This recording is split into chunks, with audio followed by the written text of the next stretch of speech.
ॐ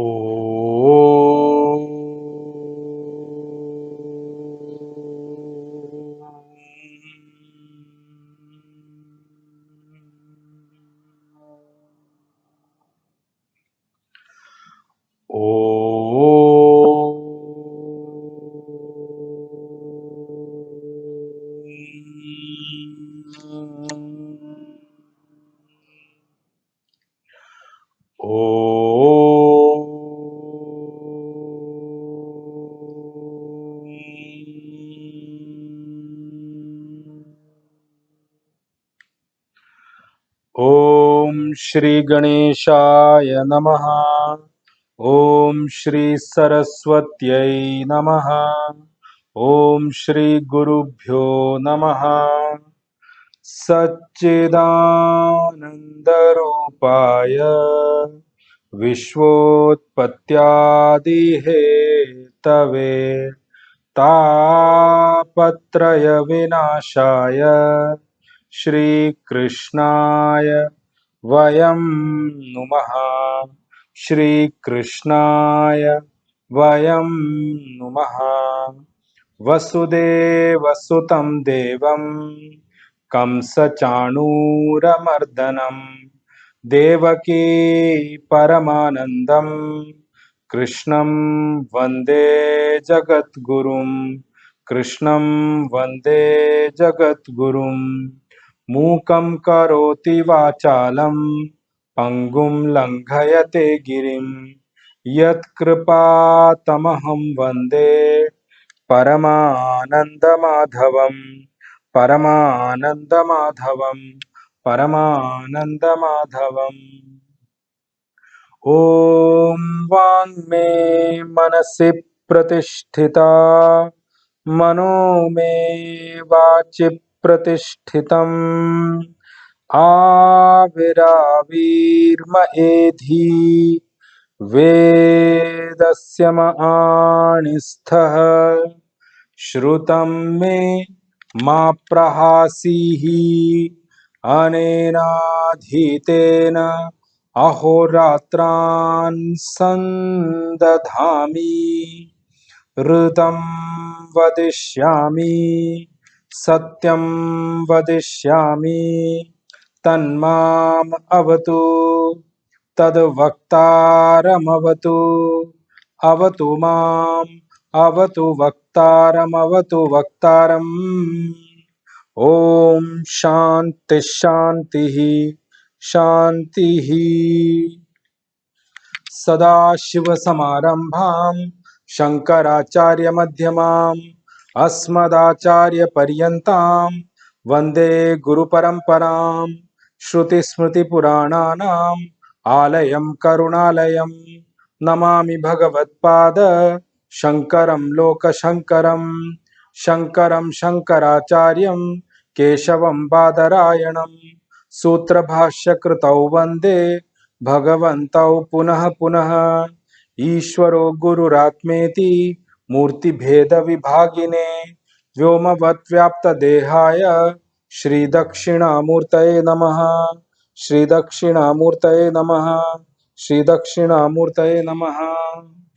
ॐ विश्वं दर्पणदृश्यमाननगरी तुल्यं निजान्तर्गतं पश्यन्नात्मनि मायया बहिरिवोद्भूतं यथा निद्रया यत्साक्षात् कुरुते प्रबोधसमये स्वात्मानमेवाद्वयं तस्मै श्रीगुरुमूर्तये नमः। इदं श्रीदक्षिणामूर्तये श्रीदक्षिणामूर्तये श्रीदक्षिणामूर्तये। श्री कृष्ण गोविंद हरे मुरारे हे नाथ नारायण वासुदेवा जिह्वे पिबस्वामृतमेतदेव गोविंद दामोदर माधवेति। हे कृष्ण हे यादव हे सखेति। हे कृष्ण हे यादव हे सखेति। हे कृष्ण हे यादव हे सखेति।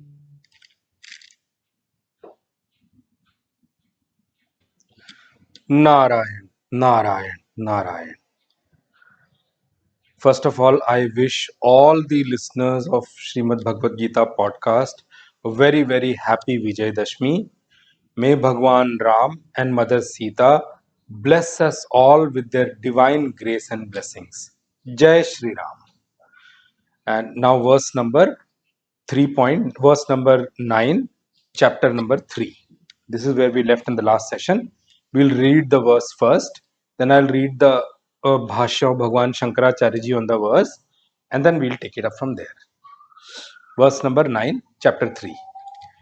यज्ञार्थात् कर्मणोऽन्यत्र लोकोऽयं कर्म बन्धनः तदर्थं कर्म कौन्तेय मुक्तसङ्गः समाचर यज्ञार्थात् कर्मणोऽन्यत्र लोकोऽयं कर्म बन्धनः तदर्थं कर्म कौन्तेय मुक्त संग समाचर. Bhagwan Shankaracharya ji's Sambandh Bhashya first, connecting the verse number 8 to verse number 9. Bhagwan Shankaracharya ji says, Yat chamanyase bandhar tattvat karmana kartavyam iti tad api asat katham. Meaning what? I'll explain the meaning of the Sambandh Bhashya first before we go into the Bhashya of verse number 9. Bhagwan Shankaracharya ji says, in case, Arjun, you think that the actions are all of the nature of binding, all actions bind, in case you think like that, and then coming with that meaning, understanding that kind of a meaning, if you come to a conclusion, because it is like that, I do not want to do any action at all, then don't end up having that mistaken understanding at all. How? Explaining that how is what Bhagwan Krishna, Supreme Consciousness Bhagwan Krishna, has given the verse number 9. Now I'll read the Bhashya of verse number 9, and then we'll take up the meaning from where we left in the last session. Very brilliant way of explaining yajna by Bhagwan Shankaracharya ji. His commentary is actually par excellence. Without his commentary, I don't think many things we can understand in its correct import. He's explained Bhagavad Gita in such a brilliant way that many things, when you take up new words, it's difficult for you to understand how to connect. But Bhagwan Shankaracharya ji has done that at brilliant job, and explaining or giving the bhashya, he has actually invoked verses from Upanishads and many other core scriptures of Sanatan Dharma to explain that particular word. Now you see what Bhagwan Shankaracharya ji says. Yajno vai Vishnuhu. It's taken from Taittiriya Upanishad Samhita. Iti shruter yajna ishvaraha tadartham yat kriyate tad yajnartham karma tasmat karmanah anyatra anyena karmana लोकः अयम् अधिकृतः कर्मकृत कर्मबन्धनः कर्मबन्धनं यस्य सः अयं कर्मबन्धनः लोको न तु यज्ञार्थात् अतः तदर्थं यज्ञार्थं कर्म कौन्तेय मुक्तसङ्गः कर्मफलसङ्गवर्जितः सन् समाचर निर्वर्तय. So we were in this verse, in the explanation in the last session, when we completed the session last one. Now Bhagwan has already told Arjun in the verse number 8, answering Arjun's question, where Arjun asked Bhagwan, tell me that one thing which I should do. For that Bhagwan answered, Niyatam karma kuru. You do what has been assigned to you as an action, because that is according to your vasana, according to your karma, according to your karma phala. That is the right path for you to do. Now, since Bhagwan said already that you do the action which has come to you, do your respective duty. So one question which can come, and which I had explained a little bit in the last session, and this is popularly said in Sanatan Dharma, that all actions are of the nature of binding. All actions bind. All actions. Then, and here Bhagwan is telling you to do action. And other thing we have heard is that all actions bind. Then Bhagwan, what is the middle path? How do I end up doing actions and I know the nature of actions is to bind, but you are telling me to do actions.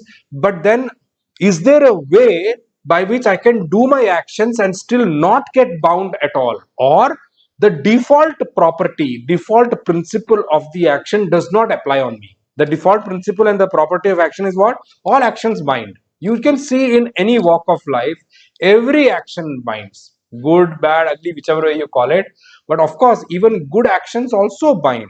So, to answer that question, from verse number 9 onwards, Bhagwan is telling us, Supreme Consciousness Bhagwan Krishna is telling us the technique of doing action. Now, remember this thing, huh? Don't take every teaching of Bhagwan here as a silo, as a standalone verse. Every verse has to be seen in the connected manner.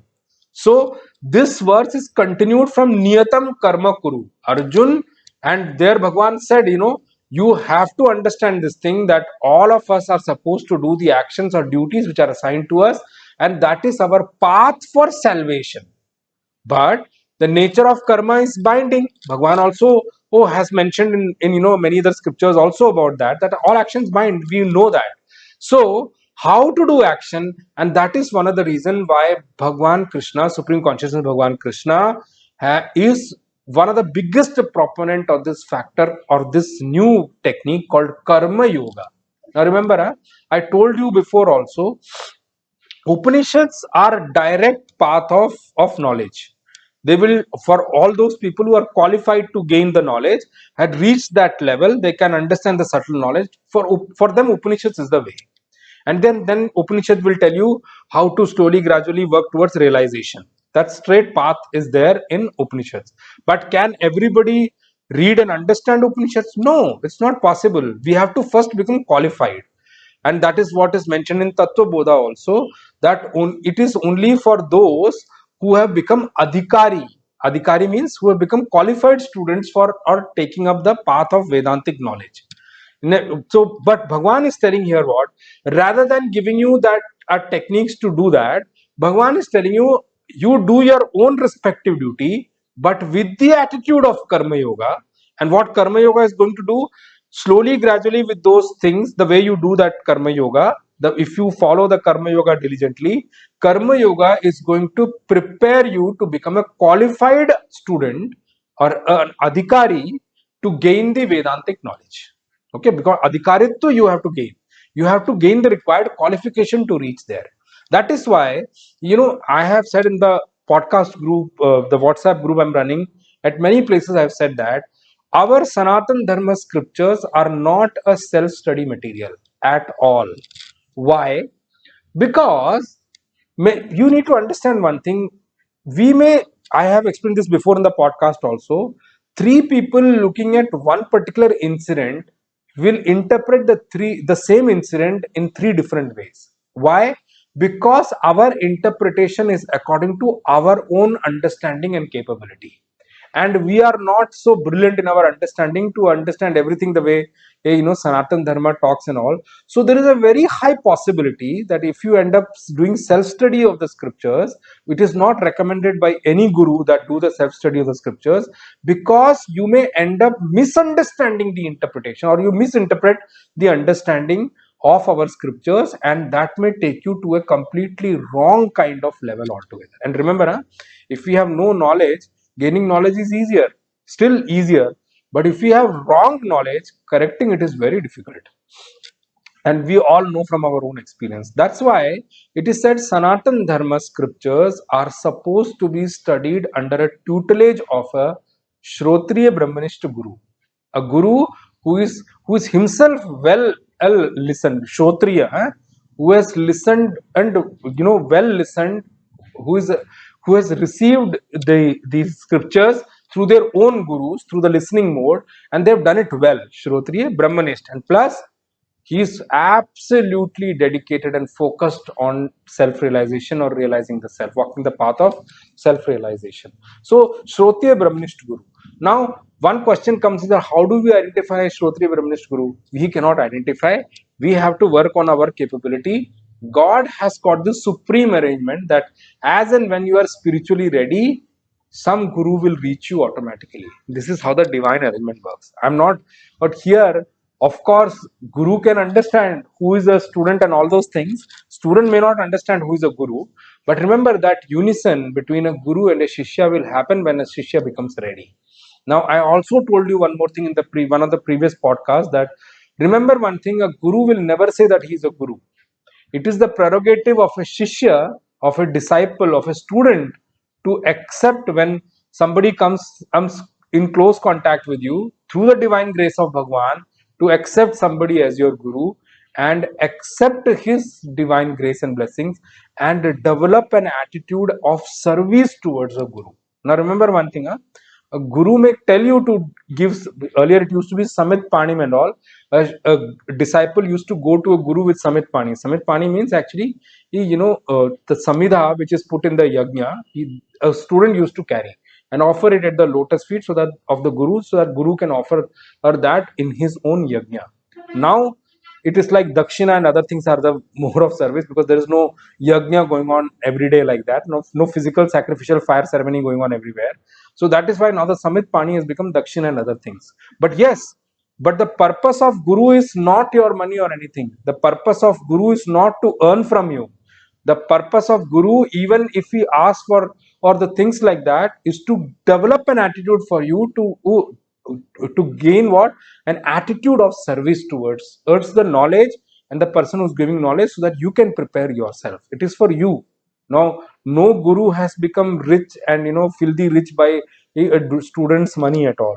Students may give, it's up to their prerogative, but guru will not ask how much and all those things. Why? Because it is the prerogative of the a student to go, because it's an attitude of service. So guru may say that do it this. The purpose is not that, first of all, guru is not worried that somebody comes also or not, because he doesn't want anyone, to be honest with you, because he's already working for God.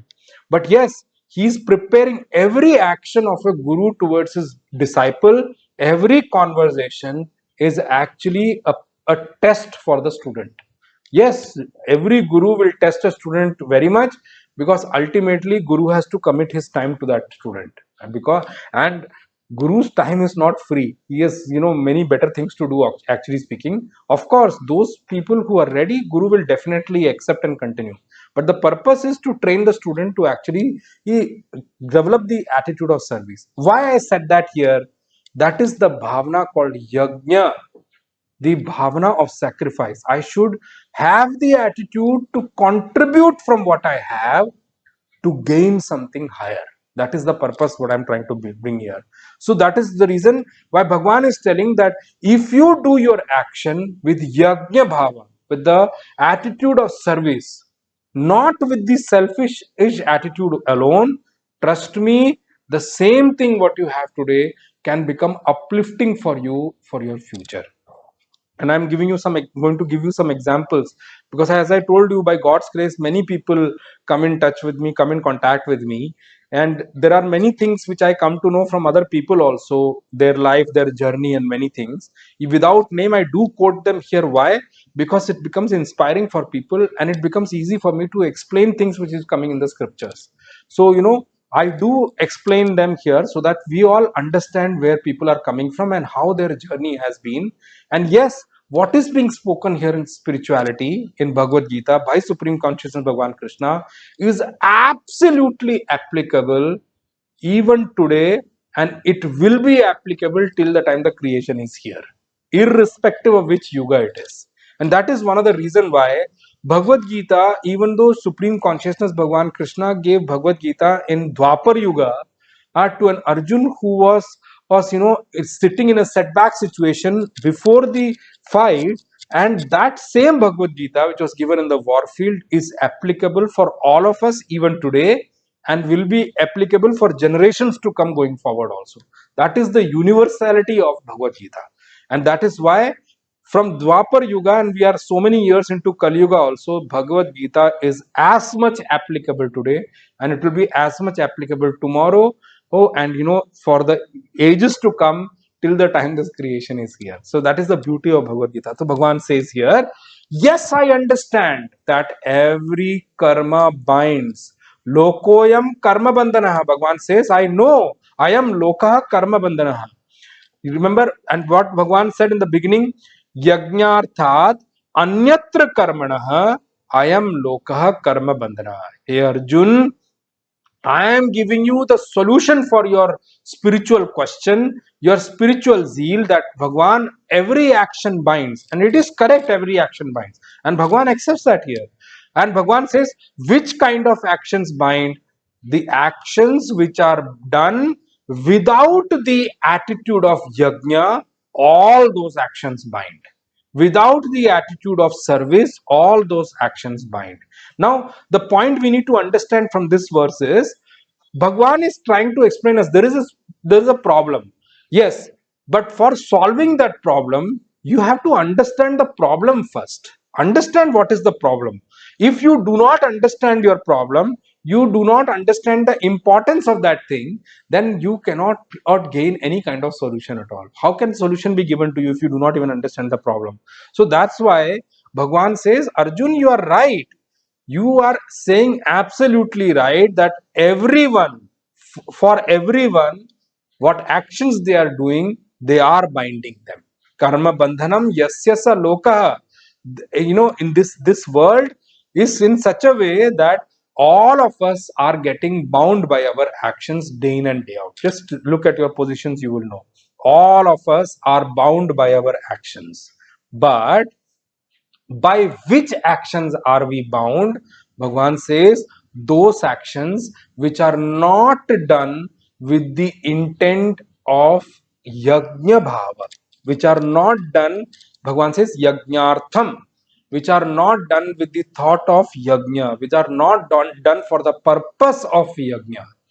And I told you, this podcast is also part of yajna, and that is why all those who have contributed has actually contributed to the yajna only, because it is reaching in without, and trust me, by God's grace, till date I have not monetized the podcast, the Spotify at all. Why? Let it reach everyone. And those who have the capability and who are willing to contribute, let them come forward and do. That is the attitude of this particular podcast. So people have come by God's grace, and God only made them come, and they are continuing also that way. So this is a yajna going on to make the knowledge of Bhagavad Gita reach the masses, reach those who today, where because of the sheer distance and the part of the world they are sitting, they do not have access to it. Let them have this access. Let them know what the beauty of the Sanatan Dharma scripture is all about. And trust me, I'm telling you, by God's grace, all of you have got connected by His grace only. Because I never advertised it. I never came, going about putting the board or billboard or anything like that. But all of you have come on your own. How? Who is the one who's connecting it? Bhagwan Krishna. And trust me, I keep telling this in the group also. I am only a mere empty flute in Bhagwan Krishna's hand. This knowledge also belongs to him. He is the one who is blessing, whose grace and blessing is actually making it happen also, making the episodes come out also. And he is the one who is connecting you all also. So all the credit and kudos belong to him, because that's the beauty of this particular knowledge. So Bhagwan says, those actions which are not done with the attitude of yajna, with the attitude of service attitude, is definitely going to bind. And but those actions which are done with the attitude of yajna, those ones are the ones which are not going to bind you at all. So Bhagwan himself is saying, I am not telling any interpretation from my side here. And for that, I'll give one more example which comes in our, scriptures, so to say, our Veda, so to say, that at those things, yes, that's true. Food only becomes the reason for our illness. But it is said, if a particular food becomes the reason for our illness, or food becomes the reason for our illness, if the same food can be consumed with the methodology of a medicinal methodology or treatment methodology, the same food which gave the illness can also become the cure for it also. This you'll have to think over it when you'll take it back in your own own arena and think over it. If I start ending up giving every detail, it will be very difficult. So Bhagwan says here, yes, those actions which are done with the attitude of yajna, they are not the one which bind them. But if someone does actions without the attitude of yajna or sacrifice, is then remember one thing: all those people are getting bound by their action. That means through Bhagavad Gita, through Srimad Bhagavad Gita, Supreme Consciousness, Bhagavan Krishna is telling us there are there is an attitude of action, there is an intent of action, which even though we are doing the same action, but does not bind us at all. So same action, and I gave you the example, the same food which has given the disease to us, if that is consumed with the methodology of the process of treatment, the same food can become a cure also, right? So remember this thing, that is what Bhagavan is trying to tell here, that if the karma action is the same, Bhagavan is not giving us a new set of action. Bhagavan is only telling us a new methodology of action, new process of action, new way of doing an action. Action is the same, only the process has changed, the methodology has changed.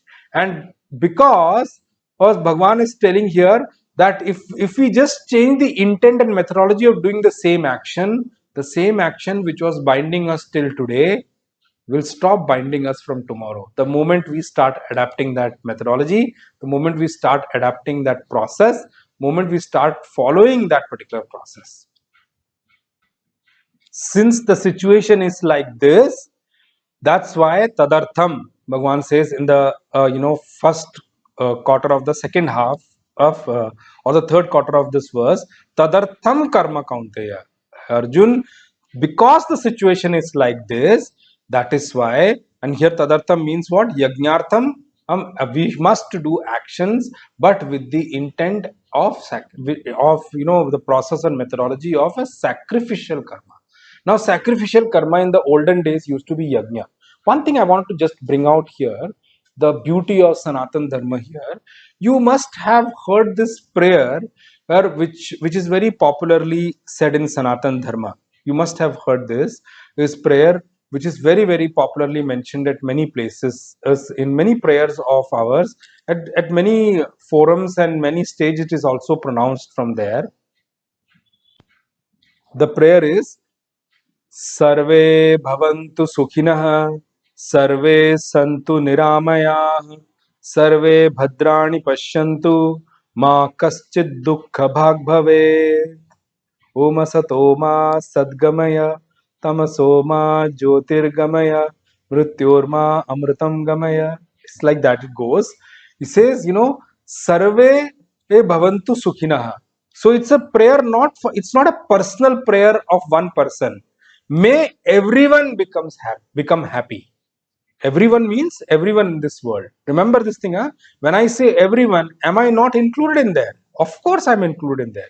Now, how beautiful it is versus a prayer that I only go to God and seek for my own and personal happiness only. Let me be happy. Even if others are unhappy, it doesn't matter to me. Bhagwan, just give me happiness. See how inclusive our prayers in Sanatan Dharma have been. Sarve bhavantu sukhina. May everyone and become happy forever.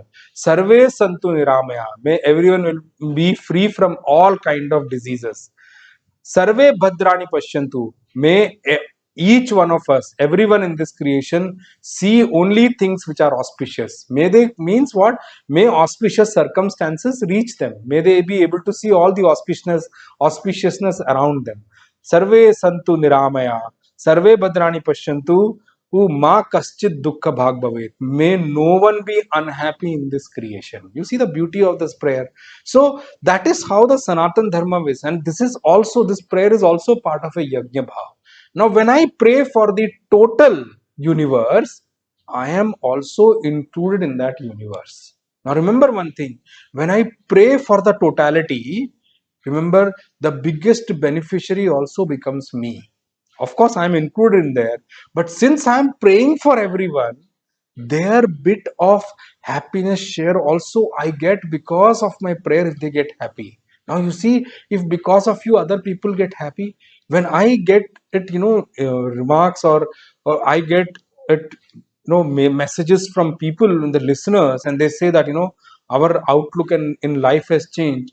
Trust me, it gives me a lot of happiness. Not because it is a credit to me, because if you are able to do some work and it benefits others, it is a matter of great happiness for you, isn't it? Of course, I also experience that happiness which others experience, and a part of it I also experience here. That is the bhav of yajna.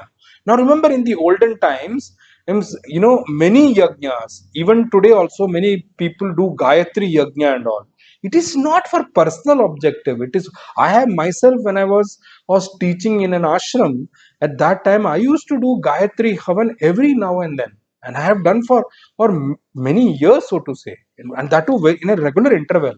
I used to do it, and we always used to have this prayer that may Sarve Bhavantu Sukhina at the end of it. Let it be for the benefit of all. Let this Havan, let this sacrificial fire ceremony benefit the whole universe. When the whole universe benefits, am I not part of it?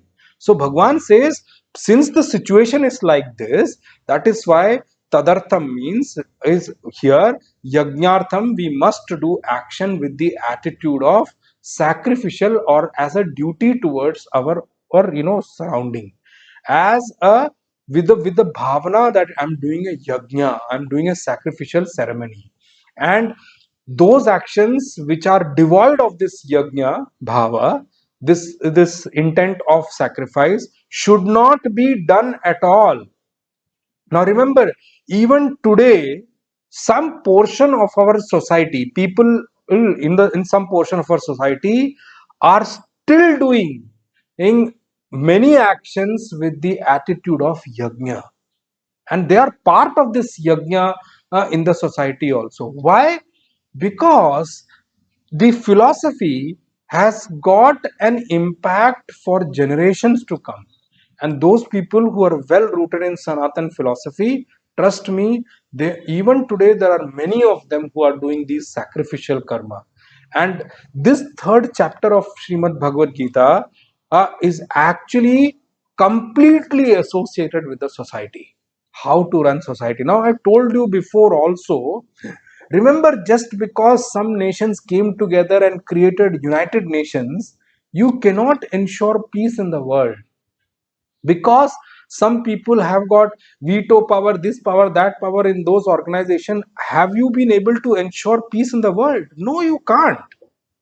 Peace does not come by a small setup of organization. Peace comes when people come together and develop this attitude, make a positive change in themselves, that they will have positive contributions for the society. Now remember, there are so many big industrialists, is they have done so many big things, and till today they have gone also, but that their what they did, their hard work is contributing to the society. I've heard about many such people who have contributed so much to the society, and they are remembered for their contribution.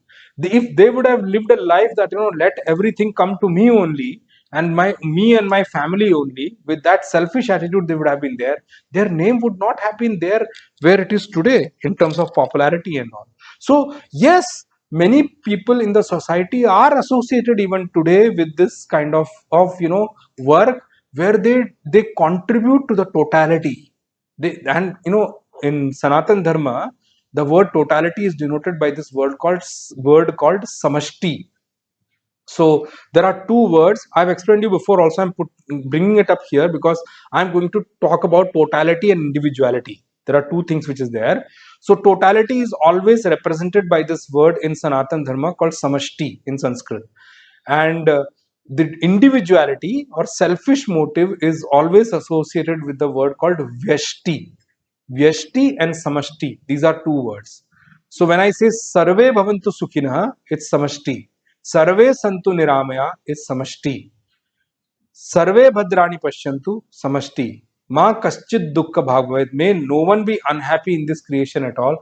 It's a samashti prayer. And when I only pray to God, oh God, please take care of me and my family, and may they never be unhappy at all, may there be happiness in their life, may I earn like heaps and bounds of wealth, and may I make my life, if happy and luxury forever. That is an individual prayer. Individual prayer is very limited kind of a prayer, but in your totality prayer, you individual is also in, you and your family is also included in that prayer, but you are expanding your boundaries. You are actually hugging the whole creation with your prayer. That is what the meaning here is. So Bhagwan says, Yajnartham karma kuru. And from here, Bhagwan starts to explain the glory of this sacrifice, sacrificial karma. And now the beauty, I'll bring it up from Bhagwan Shankaracharyaji's Bhashya. See, I told you na, when I started this session also, without Bhagwan Shankaracharyaji's Bhashya, I don't think we can appreciate the scriptures so much also. Brilliantly, he brings out things from Vedas, Upanishads and all, because Bhagwan Shankaracharyaji is such a learned person. That is why we call him Bhagwan, because what he did in his small age of 32 years, I don't think people can do even if they live 320 years also. What he did in a small age of 32 years, by the age of 8 he has written bhashya on every scripture which is available. I do not know what kind of a medha he had. It is said in our Sanatan Dharma that he was no one but the incarnation of Bhagwan Shiva only. And Bhagwan Shiva only, because Bhagwan Shiva is the Adi Guru. And it becomes Bhagwan Shiva takes it upon him, because he is the Adi Guru, he takes it upon him that, oh, generations to come may benefit from the scriptures. So he takes incarnation in the form of Bhagwan Adi Shankaracharya ji and comes and writes bhashya so that people like us can understand even today. It is said like that, and there are many stories associated with Bhagwan Shankaracharya ji also and Bhagwan Shiva also. We'll talk about that some other time when come Bhagwan Shankaracharya ji's Jayanti or something comes. I might give an episode on Bhagwan Shankaracharya ji. But you see, in a small age, he's written bhashya on every scripture, and trust me, the beauty is he is so well read or well learned that at many places he is quoted from many Vedas, Samhitas, the Karma Kand. I don't know what vast knowledge he had gained. Of course, he's Bhagwan, he knows everything. So he came because he's the Adi Guru. And I've told one more thing before about Bhagwan Shiva. Saesha Loka Guru, which comes in Srimad Bhagavat about Bhagwan Shiva. Saesha Loka Guru, Jnani Nam Sabhapati. It's a, adjective which comes for Bhagwan Shiva and Srimad Bhagavat. That he is the one who's Loka Guru. He's the one who's the teacher of this Guru of the whole world. And Jnani Nam Sabhapati. So there I mentioned one form of Bhagwan Shiva is that when we talk about his marriage procession and all that, all Bhut, Pret, Pishach and all were his followers in the marriage procession. That is one side of him. Of course, he is the Ishwar of Sarvatyakta also. Means all those who are not wanted by anyone, Bhagwan Shiva accepts every one of those sort also. But the actual glory of Bhagwan Shiva is what? He's Jnani Nam Sabhapati. Kailas, one of the picture which is painted of Kailas, when you hear about, or Kailas is, many people do Kailas Yatra, but I'm saying here, one of the picture which is painted of Kailas is what? Or there is Bhagwan Shiva sitting there along with Mother Parvati, and there are he's surrounded by all these self-realized saints and masters, Jnani Nam, who are all very high in the knowledge of scriptures. That's one of the picture of Bhagwan Shiva painted. And one of the things which is said, one of the form of Bhagwan Shiva is Ardhanarishwar. Ardhanarishwar means he's half Bhagwan Shiva and half Mother Parvati. When we explain that form, we say, there is one verse which comes in Brahma Sutra also, about Ma Parvati or Ma Amba Bhavani or Mahamaya, whichever way we call her. All the adjectives goes for her. It is said about, or in Brahma Sutra, Prakritischa, means what? Prakriti is also nothing but the manifest, the supreme consciousness, only in a different form, in a different akar. So, and when we talk about Ma Amba Bhavani, Ma Parvati, the form of Ma Parvati is actually, she is Sakshat Brahma Vidya Swarupini. And if Bhagwan Shiva is Guru and Ma Parvati is Sakshat Brahma Vidya Swarupini, a guru can never be comprehended with knowledge being distant or far from him. He will always be in the form of Ardhanarishwar, half him, half Purusha, and half that knowledge. Because Guru always has that knowledge in him. It's not that he's in the book form, he keeps somewhere and he walks around without the knowledge. No, a Guru cannot be seen without the knowledge. So that is the form of Ardhanarishwar of Bhagwan Shiva and Mother Parvati. So here Bhagwan says, now Bhagwan, see how much description came about Bhagwan Shankaracharya ji here. Now you see the beauty of Bhagwan Shankaracharya ji here. Bhagwan Shankaracharya ji explains the word yajna here. He says, Yajno vai Vishnu. And where is he drawing this line from? Taittiriya Upanishad Samhita is bringing this line from. Yajna is nothing but Sakshat Bhagwan Vishnu himself. See the beauty of him. And then he continues and says, Iti Shrutehe. So is what our Shruti. Shruti means our Vedas have spoken about Bhagwan. Yajno vai Vishnu. All Yajna is nothing but Bhagwan Vishnu himself. Yajno vai Vishnu. And he says, Yajna Ishvaraha tad artham. Yat kriyate tad yajnartham. Means what? Yajna means Yajno vai Vishnu.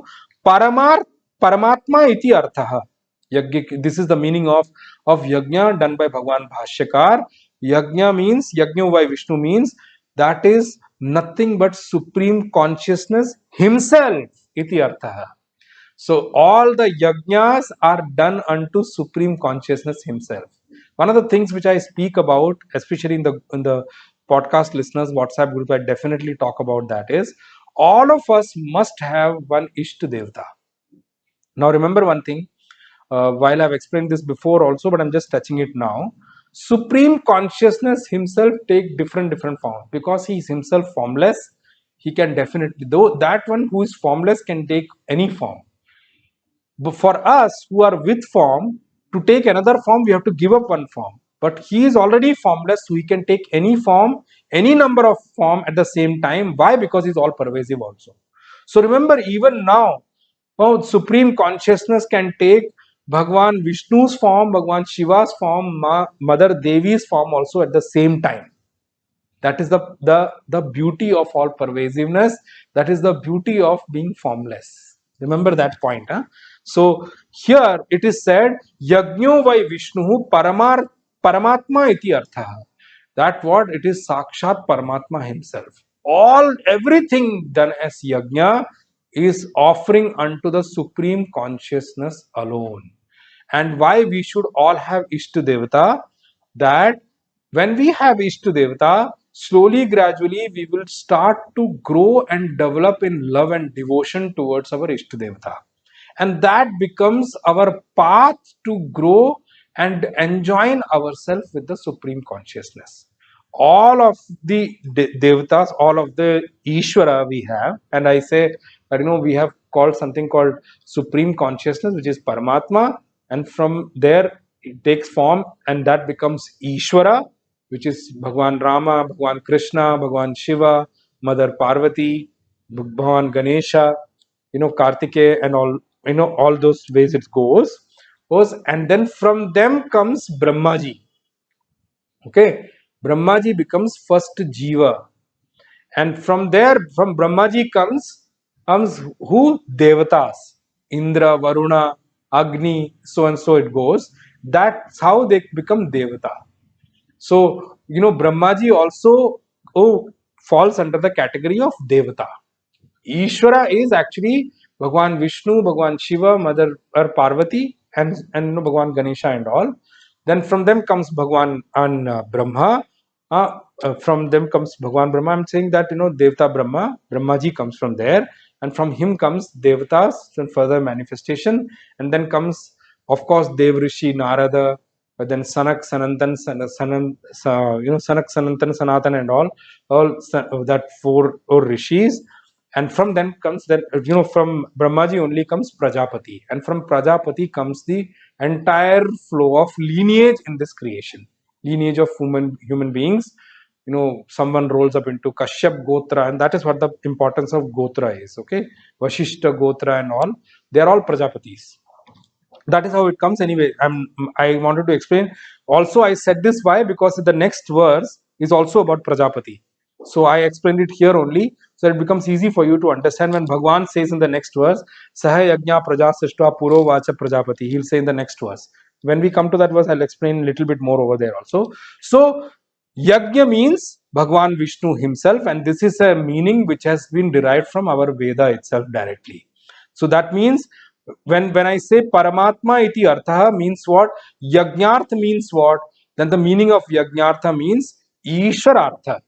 Whatever actions we do as a devotion, as an offering unto the lotus feet of God, all those becomes yajna. That becomes yajnartha. So whenever Bhagwan uses this word yajnartha, you should easily translate this into Ishwarartha, which is I've also explained in the previous verses also in this chapter. That is what Bhagwan is trying to bring out here.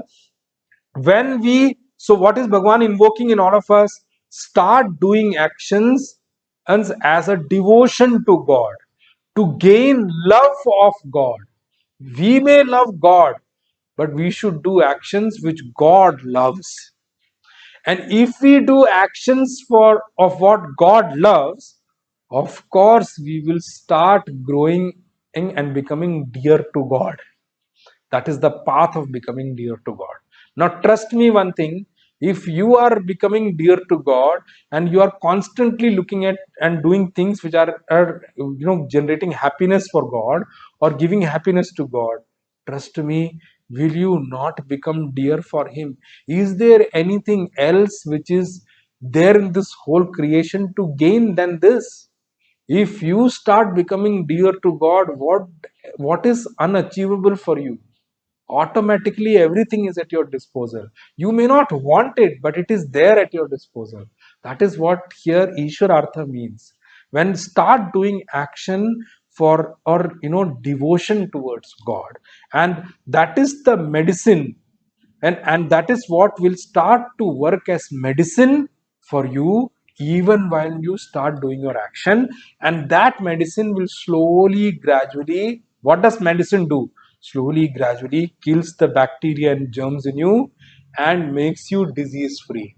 What is the biggest disease for us today as human being? Our vasanas. I don't know what all is lying in the vasanas. Some of it, you know when we, even in dream also or otherwise also, when something surfaces, we feel so, those people who start to work towards development, they feel, oh my God, this is also lying in my vasana, this is also lying there. I don't know what all is lying there which is hidden from me, and I do not know how am I going to see all those things which are there.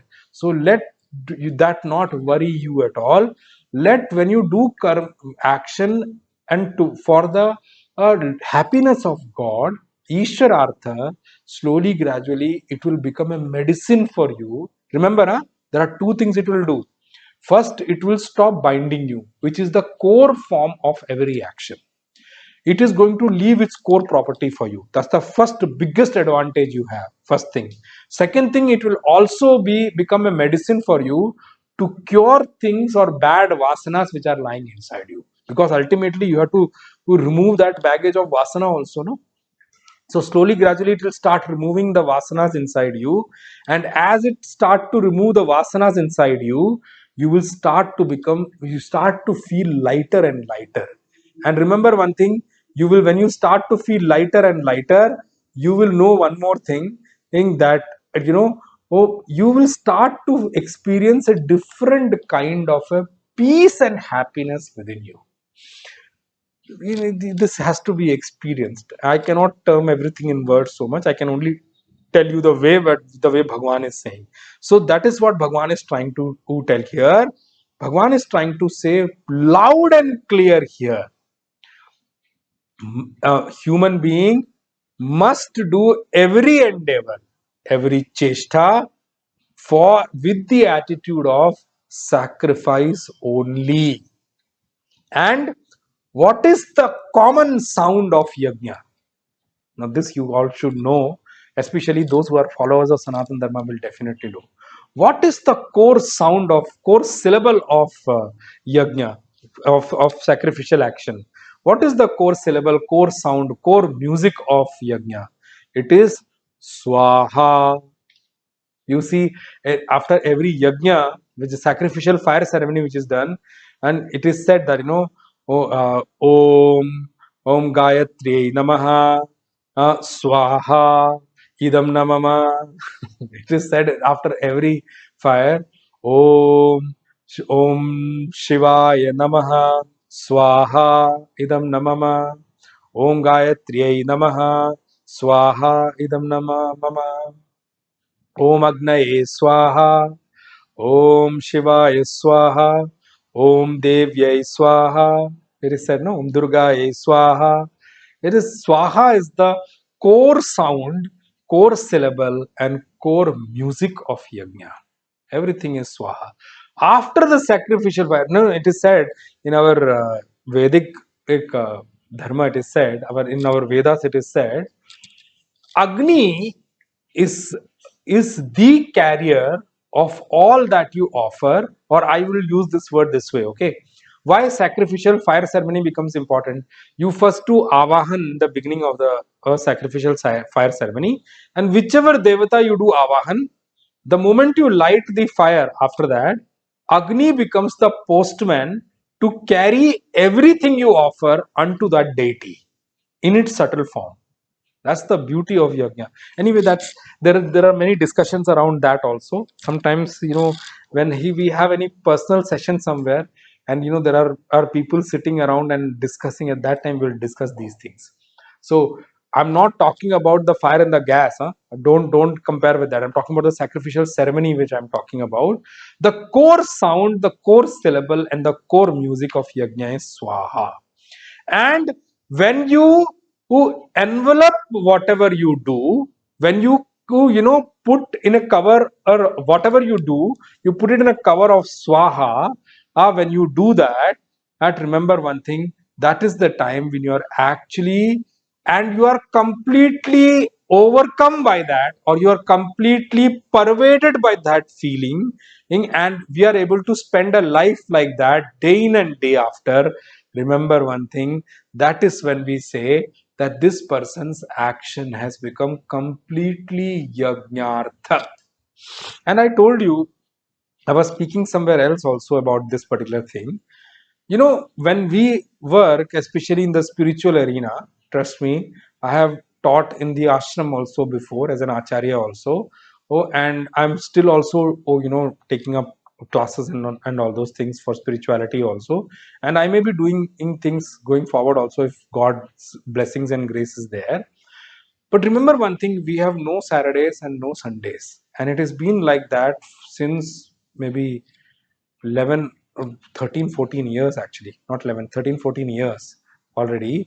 There has been no Saturdays, no Sundays, and no holidays, because spirituality is a work. When you work for God, you have no such Saturday and Sunday at all.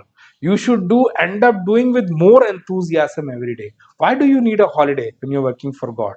The best beauty of work should be that till the time my life is there, every day should be spent in working for Him. Let it be a devotion, an offering unto Him. Let me use this body completely for the benefit of God. And I told you in the last session, when I was talking about the logo which has been used by AIMS, it has been picked up from Veda only. Shariram kevalam khalu dharma sadhanam. And that is the biggest dharma is what? Doing it for God. So here, Bhagwan says, when somebody is every action is completely pervaded by this intent, pervaded by this thought, and he is able to spend and his life, every action of his life, completely in devotion like this, that is when you can say that this person is doing yajnartha. But remember one thing, when I say swaha for whom? Then the question comes. That is where the Ishta Devata comes as a big role. Who will you do for this action for? Until whom are you doing swaha? Even when you do sacrificial fire ceremony, you have to first do an avahan of a deity. You have to first do an avahan of a devata. First you have to do an avahan of an Ishwar. Then only you do the sacrificial fire ceremony. No, you have to offer unto someone. No, then swaha for who? There it comes that swaha cannot be done without an ideal of worship in front of you. That is where the Ishwar role comes and the Isht Devata role comes. You remember last time also, in the last session also, I brought it up, which I have brought up towards the early part of the podcast in the second chapter. Kasmai Devaya Havisha Vidheva.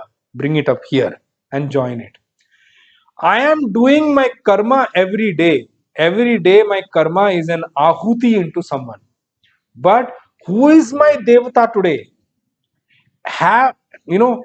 Have I placed myself as the devata? Means, am I doing it for my own selfish interest? Then I would say that's a very pathetic state. You are being bound by every action, so to say. Kasmai Devaya. If you come here, I'm joining it with Swaha here. Who is the Devata? Without Devata, without Isht Devata, without Ishvara, without the higher ideal of devotion, you cannot do a Swaha. You cannot do Swaha is not possible at all. So for a Swaha, for or coming in that attitude of Swaha, you need to first have a deity, a higher ideal of devotion in front of you. That's the first thing. Second thing you need to have is what Bhagwan has already mentioned, asakta. Bhagwan said the other thing for Swaha, to be correct, in the correct form and manner, you need to be asakta also. Asakta means detached also. Detached with what? You should first develop an attitude of getting detached with your own personal selfish resolves, own personal selfish desires. Now I'm telling you one thing.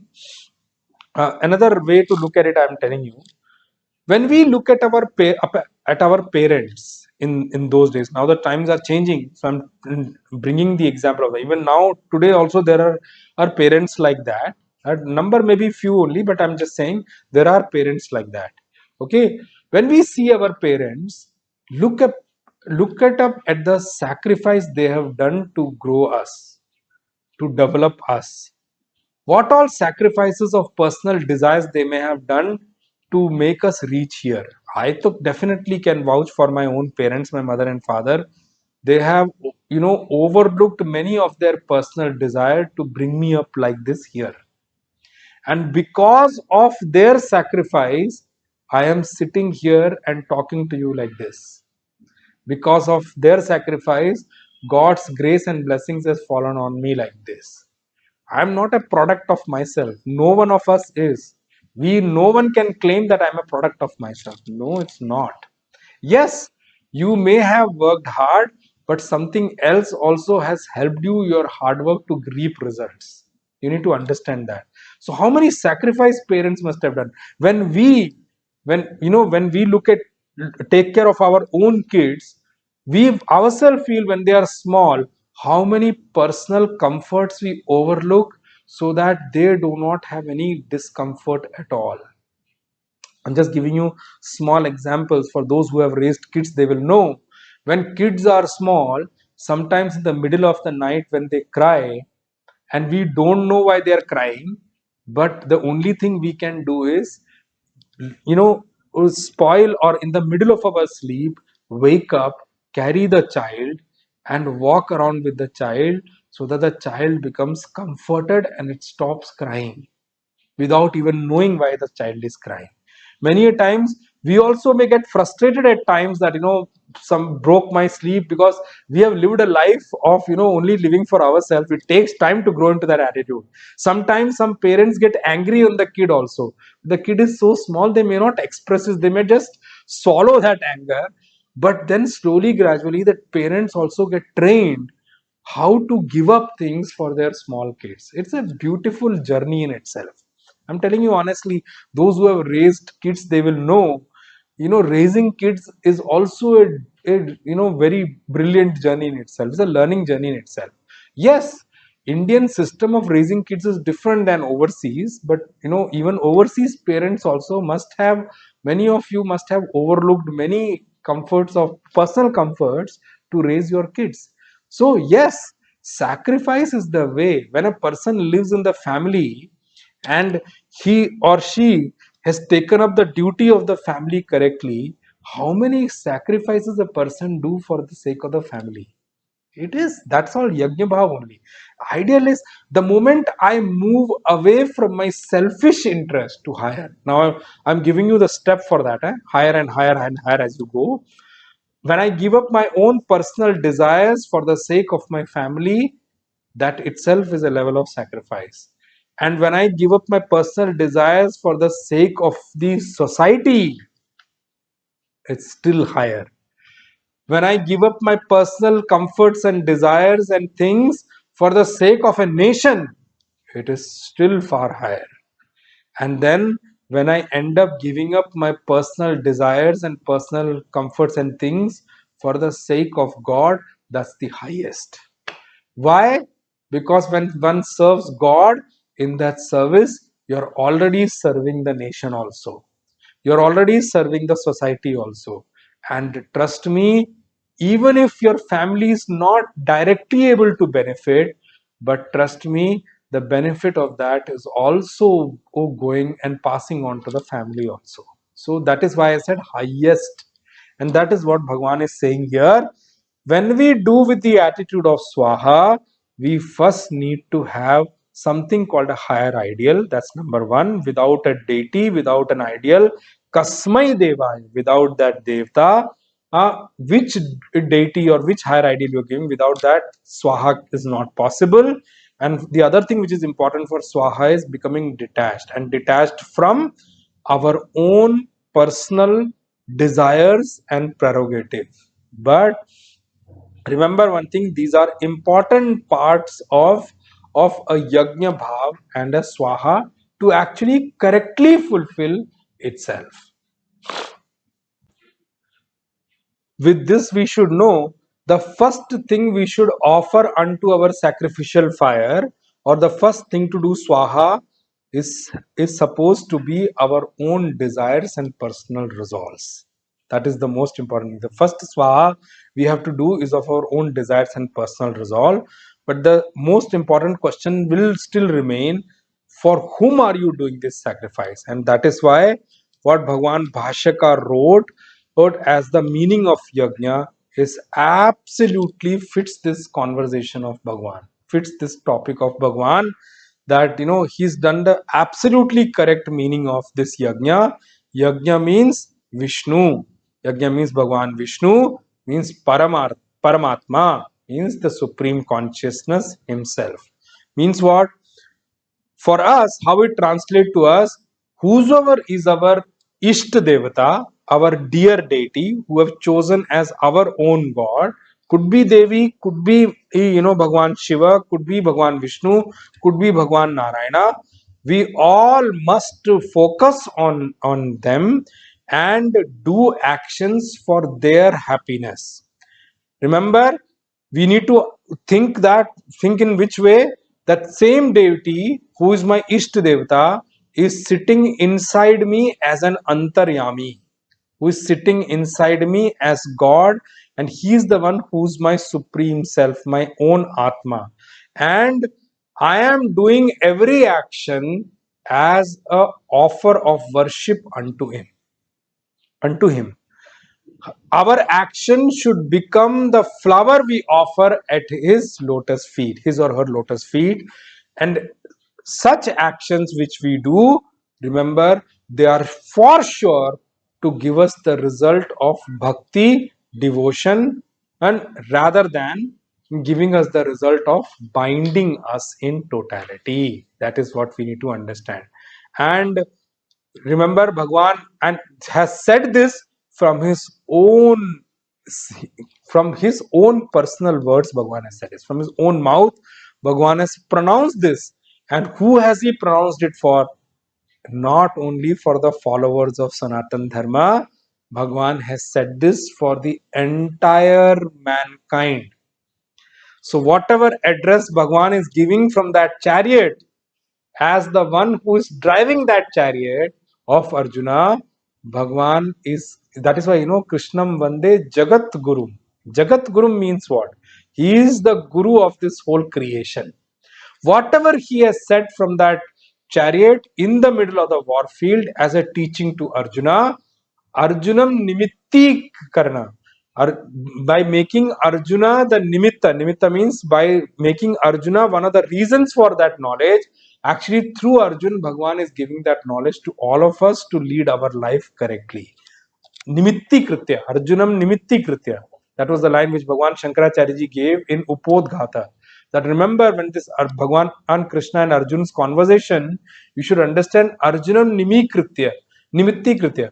Arjun making Arjuna one of the nimitta, one of the cause of giving knowledge to the entire world. Bhagwan has given this knowledge. So I told you before also, Bhagavad Gita is applicable to the entire mankind, irrespective of your caste, creed, and religion.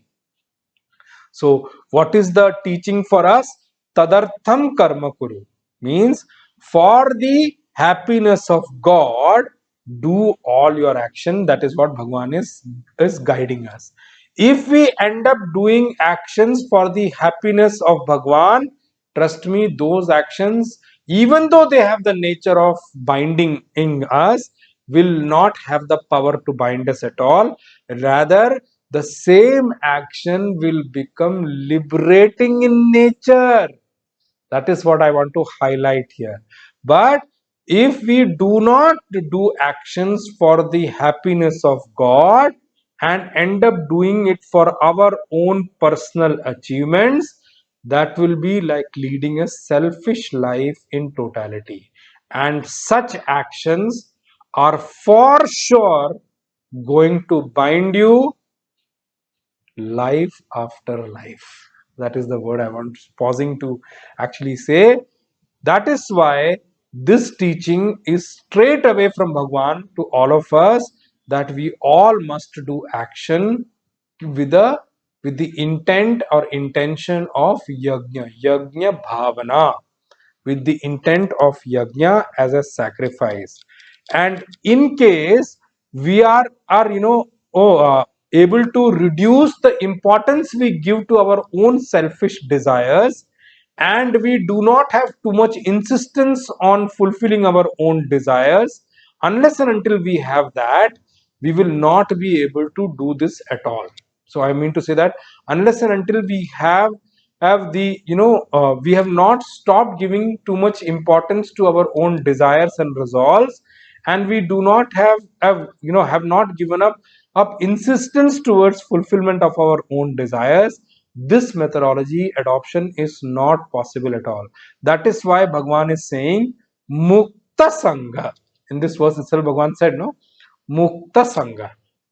Mukta Sangha means, remember, you can do this only when you are free from attachment. The first attachment we all have is to our own selfish desires, our own personal interests, our personal resolves. That's the first thing we have. So Bhagavan is saying Mukta Sangha, become free from attachment and become detached, so to say, asaktaha. And Bhagwan said asakta in the verse number 7. Karma yogam asaktasya vishishyate. Remember, don't forget the previous teachings at all. So Bhagwan is saying become asakta, completely detached. One more thing we need to keep in mind. Now I am coming to the last word of this particular verse of verse 9, which Bhagwan has brought up there. One more thing we need to keep in mind is that when we do work for Bhagwan, and we definitely should do with Mukta Sangha, freeing, not having any attachment at all, and we must do who for, or the happiness of God. We should keep looking at, that with my action, and I must make my God happy with whatever I'm doing. Since we end up doing like that, and there is no personal objective or personal interest or personal desire associated with it, there is a very high possibility that a man, while doing the action, may become careless. There is a high possibility. Why? Because I'm free from attachment here, and the other thing is that I'm doing it not for the happiness of me, I'm doing it for happiness of someone else, and it is God here, and it is not for my personal objective. So there is a possibility that sometimes I may end up becoming careless when we do for our personal selfish interest, na. the desire is so strong that we are very much cautious and aware while doing action, because it is going to give me direct gain to myself. And a man is very cautious when he is doing for himself. But in here Bhagwan is saying, in through his teaching, and he's saying that do not have any personal desire, interest while doing this action at all, or be free from it. So the first casualty which can happen is a man may become careless, or may get caught up with laziness. Oh, it's okay. Or may end up doing a mediocre job. So that is also a casualty which happens sometimes when we do for not for ourselves, and we do for someone else. Because here Bhagwan says it is not for your personal or selfish interest at all, and he said that the sankalpa or the resolve is of God. Then it is quite possible that we may end up getting into procrastination and laziness while doing action, pramada while doing action. That is why Bhagwan has coined this word here, or planted this word here. No, not just action, samachara, some achara. It's not that do a mediocre job, not end up getting into procrastination, not end up getting into being careless, not losing your vigilance, so to say, not being completely okay, it's fine, as and when I get time I'll do it. No, not that at all. That is why this word given by Supreme Consciousness Bhagwan Krishna, we must all focus and pay our attention correctly. Bhagwan said, just becoming free from attachment or mukta sangha uh, does not mean that I'll end up doing the action as I can do, as and how I can do, I'll do it. I'm not what you call that, focusing on doing it well at all. I say that, whatever I can do, I'll do it, which, and there is a word which many people use also, whatever is as per my capability I'll do, means you're already discounting that you will not try hard to improve your capability. Rather, when we do for or happiness of God, we must upskill ourselves constantly, work hard to upskill ourselves so that we are able to do a beautiful job for Bhagwan. It's not that whatever capability I have today, whatever knowledge I have today, I will do with that.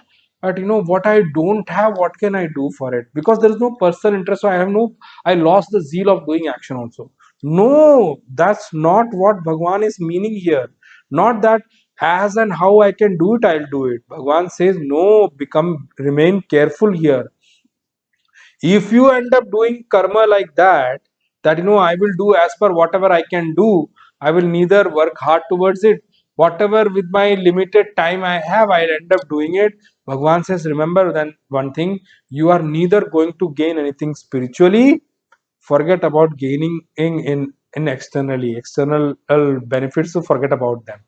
When we do action for the happiness of God, our full effort should be there, that I should end up doing this work as beautiful, as perfect as possible.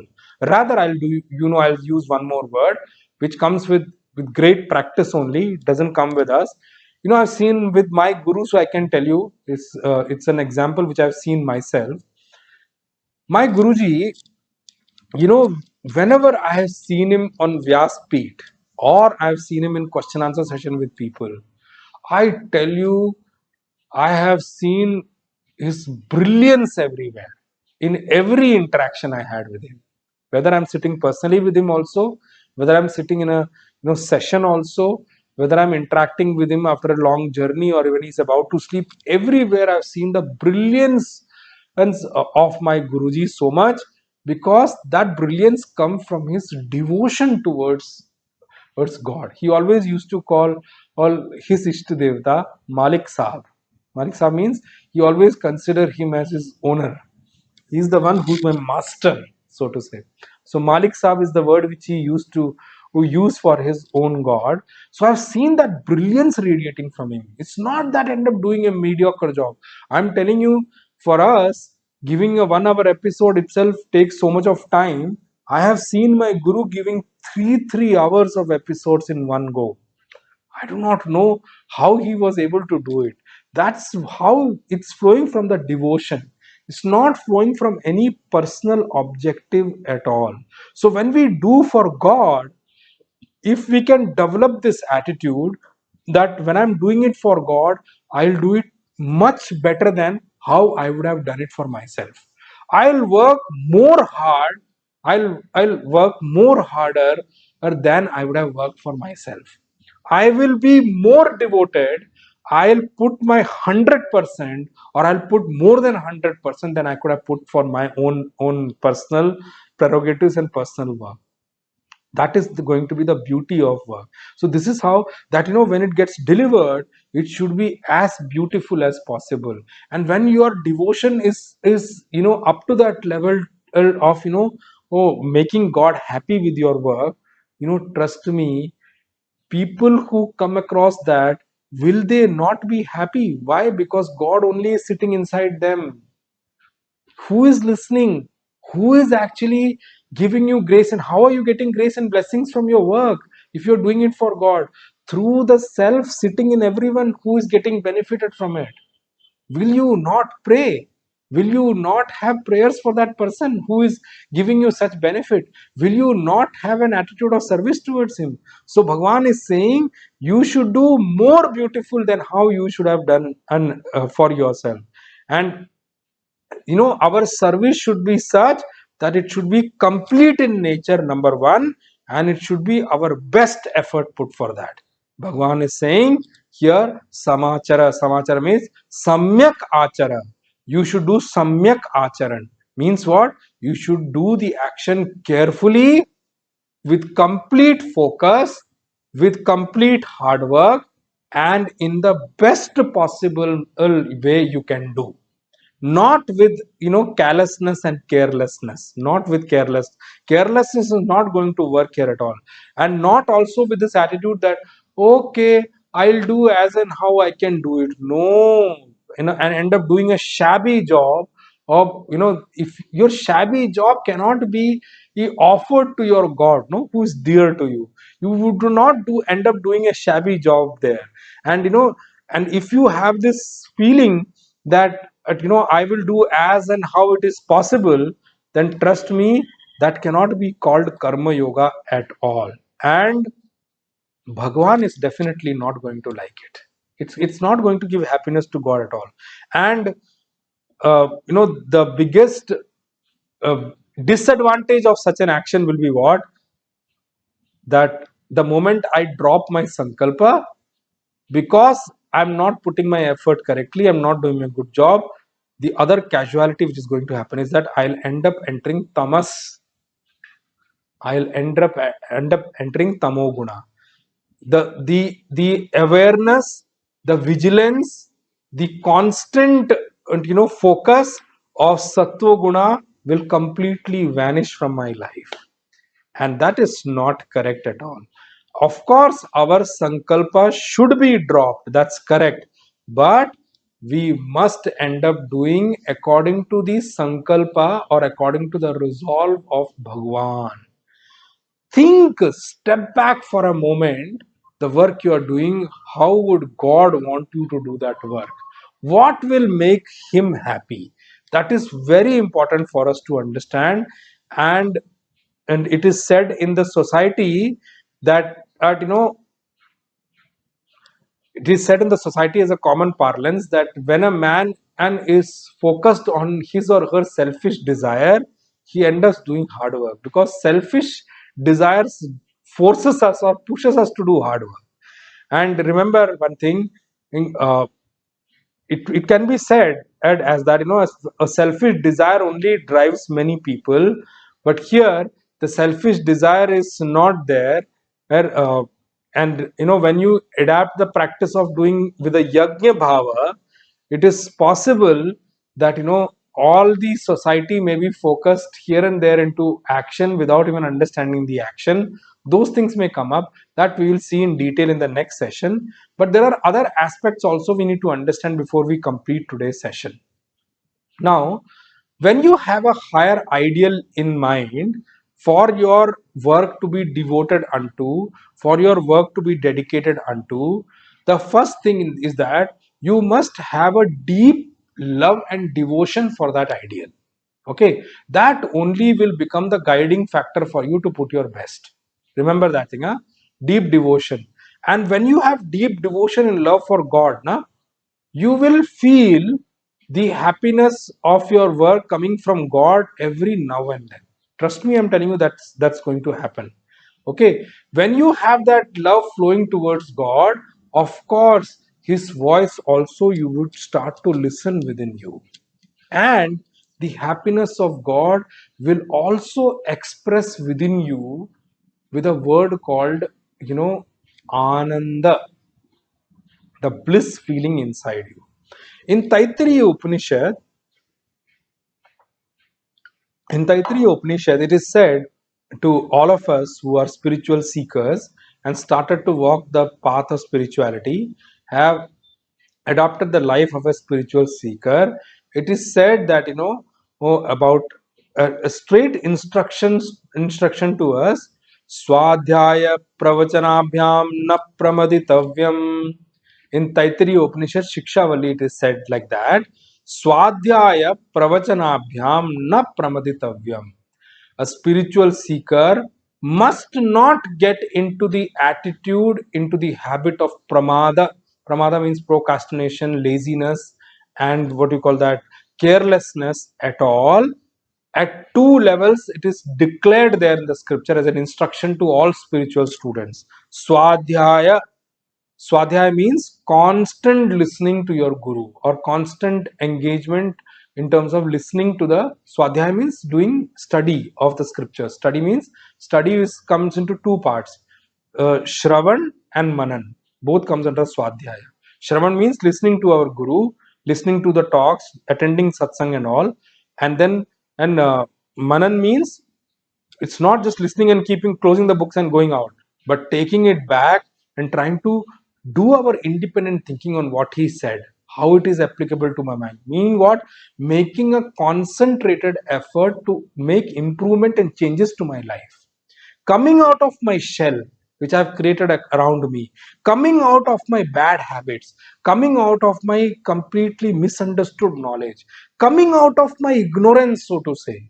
So Swadhyaya Pravachanabhyam, it is also given as instruction to spiritual student and seeker, that if you get an opportunity to do pravachan means give discourse on spirituality, or to teach students, from that also you must not do pramada, must not do, who end up getting into laziness or procrastination at all.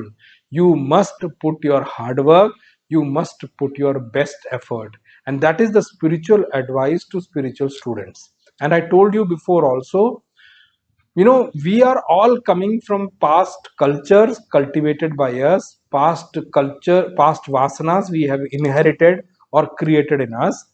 So don't expect an overnight change at all. It will come. Trust me, spiritual practice and spiritual effort will never go unpaid. You take my words from the Vyaspeeth here. It is never going to get unpaid at all. It will definitely give you an effort. It will definitely give you a fruit and benefit, so to say.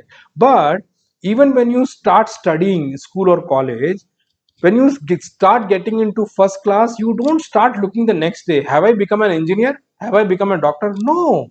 When you get into an MBBS, the first day of joining the first year, you don't start saying, have I become a doctor? You wait for 4 years. No. Then why in spirituality you are in so much of a hurry that it should give you immediate result? Oh, some people come and say that, no, I've been practicing it for an year, or I don't see any direct benefit. It's very strange. Which thing you have done from first in 1 year itself and you got a direct benefit? You grew, you were born here. Have you started becoming the same what you are from the first year itself? Then why you are so much of hurry in spirituality? It's not that, it's your lack of interest, actually. Why you are, of course, if you work hard, if you have correct focus, if you put your efforts, it will surely pay. It can give you results much faster also. But if you are not seeing results, and it's the person who asked me, I told him, what are you talking about, 1 year? It could be possible that you may get benefit in the next life, depending upon how much you are putting effort towards it, how much you are spending time on it, how much you are actually working towards it. It is just one of the things in your calendar, that too once a week, and you expect that you change overnight. I'm sorry, it's not going to happen. But one thing I'll say, even if you listen to, you must have been practicing it for 1 year, trust me, it is not possible that it has not given you any benefit at all. There is some internal program changing which is happening inside you. Many of it you may not feel it immediately, but yes, it is definitely there. I tell you, when Puja Gurudev started Bal Vihar, at that time the concept and the fundamental behind Bal Vihar was, when kids are born, their past lives vasanas don't open up to the age of 13.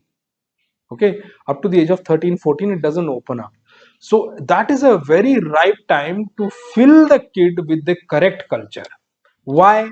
When a kid is filled with correct culture, when it comes to the age of 13 and the past vasanas open up and there are bad vasanas there, remember, those vasanas won't get a field to manifest. It won't have the power to push this child into action. That is why suddenly many parents come back and say, up to 13 years, this kid was so good. I do not know what happened to this kid overnight. It did not happen. You lost that time window of 13 years to actually fill in the child with the correct culture. Culture is what which will stop you from wrong action. Culture is what, right culture I'm talking about. I'm not talking about the wrong culture which is used outside in terms of brainwashing people and forcing them into terrorism and all. I'm not talking about that at all. Yes, if you end up doing that, you will end up ruining your life. That is a wrong way of doing it. But if you get the correct culture, trust me, vasanas, Puja Maharaj Sri Swami Akhandanand ji used to say it very beautifully. When you start to critically look at yourself, you will know our vasanas have so much cruelty in them. Our vasanas are so weird at times. Our vasanas are so anti for our development, because I do not know where I've gathered them. I have just picked up and stored it in my bag, and when I open the bag, I understand. It's just like that, it's just like this. I was walking the jungle, and I suddenly, whatever was coming, I was picking up whatever things I liked. I picked it up and put it in my bag, and I closed the bag and I was carrying it all the way. And when I reached my destination, I opened the bag to see how beautiful things were there. And out in there was a poisonous snake also. Out in there was there a scorpion also, because I picked up whatever I liked and I did not analyze what is, whether it is good or bad or ugly or whatever. In the same way, the same thing happens with our vasanas. When we gathered them, when we collected them, we did not have this much of wisdom to know whether it is right or wrong. Sometimes, in the spree of our habit and our nature, we ended up engaging in them. We do not know how bad it is for me. When I have a strong culture within me, trust me, that culture will make sure that I do not end up giving air. I do not end up letting the bad vasanas manifest. And when I do not end up doing that, and the vasanas become suffocated within me, of course, I may have some trouble, which can only be handled by spirituality. But trust me, by that way, by ending up, filling up myself with cultural knowledge and experience, I'll end up removing those vasanas also within myself, without manifestation outside at all. That is the beauty of developing that culture and working towards that culture. And Bhagwan is saying, with that culture only, one of the important facet of that culture is develop yajna bhava. Sanatan dharma is very clear. Whatever actions you do, let it be for the whole mankind, let it be for the country, let it be for the society, let it be for the people around you. Don't end up looking back and asking for results. Trust me, when I came into spirituality, I really thank my Guruji, my both Gurujis, who had blessed me with this thing, that when I came into spirituality and was posted as an acharya, it trained me many things while working there. Trust me, I had problems also when I was there. I had issues also, but spirituality and the grace and blessings of Bhagwan and my Guru and the entire Guru Parampara kept me going without, swaying into anywhere at all. That's the beauty of spirituality. This much for today. Rest we will see in the next session. कायेन वाचा मनसेन्द्रियैर्वा बुद्ध्यात्मना वा प्रकृते स्वभावात् करोमि यद्यत् सकलं परस्मै नारायणायेति समर्पयामि श्रीमन्नारायणायेति समर्पयामि। ॐ पूर्णमदः पूर्णमिदं पूर्णात् पूर्णमुदच्यते पूर्णस्य पूर्णमादाय पूर्णमेवावशिष्यते। ॐ शान्ति शान्ति शांति ही। हरि ओम श्री गुरुभ्यो नमः। हरि ओम। ओम तत्सत्।